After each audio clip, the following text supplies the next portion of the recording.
Hi there, I'm Zoe Clark, Customer Training Specialist at RosterElf. Thanks for joining me to learn how to add the Expiring Documents widget to your dashboard. This widget helps you stay on top of important staff paperwork before it lapses. Let's get started. How to open the dashboard. Open your RosterElf account and navigate to the dashboard. This takes you to the hub where you can manage widgets. How to add a new widget. Locate the Widgets button with the Add icon in the top right corner of the dashboard. Click the Widgets button to open the widget menu.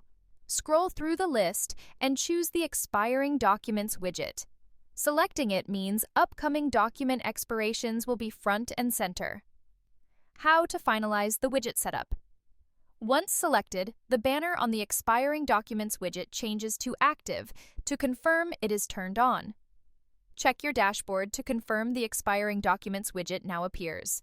Thanks for watching.